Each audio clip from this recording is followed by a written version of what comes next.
তিস্তা প্রকল্প নিয়ে ভারতে উদ্বেগের জবাব দিয়েছে চীন। বেজিংয়ের দাবি, বাংলাদেশ চীন সহযোগিতা কোনো তৃতীয় পক্ষকে টার্গেট করে পরিচালিত হয় না এবং এতে বাইরের কোনো দেশের প্রভাব থাকা উচিত নয়। একই সঙ্গে তিস্তা প্রকল্পে বাংলাদেশকে সর্বোচ্চ সহযোগিতার আশ্বাসও দিয়েছে চীন। বিস্তারিত আফসানা নীলার রিপোর্টে। Lily whip shea mystic glowing body wash, secret to ultimate glow.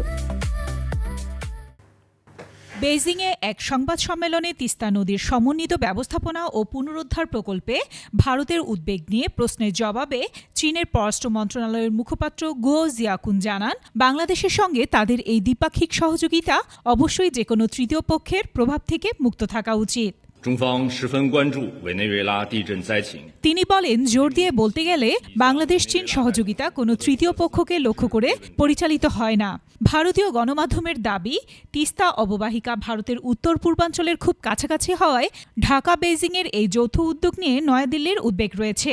আর চীন বলেছে, তিস্তা প্রকল্পটি বাংলাদেশের মানুষের জীবনমানের সঙ্গে সম্পর্কিত একটি গুরুত্বপূর্ণ প্রকল্প, যার পাশে চীন থাকবে।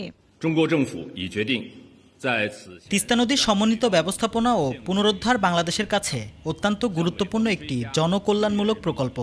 এই প্রকল্পে চীন সর্বোচ্চ সামর্থ্য অনুযায়ী সহযোগিতা করতে প্রস্তুত।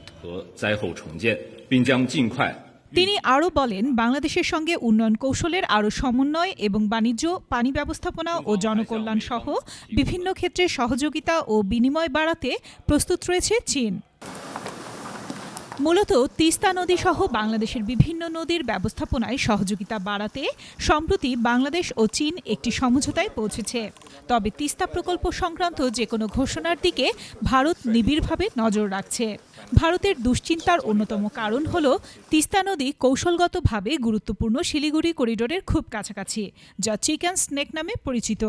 ভারতের আশঙ্কা, চীনের উপস্থিতি সহ বাইরের যে কোনো দেশের প্রভাব এ অঞ্চলে বাড়লে দিল্লি নিরাপত্তা ঝুঁকিতে পড়তে পারে।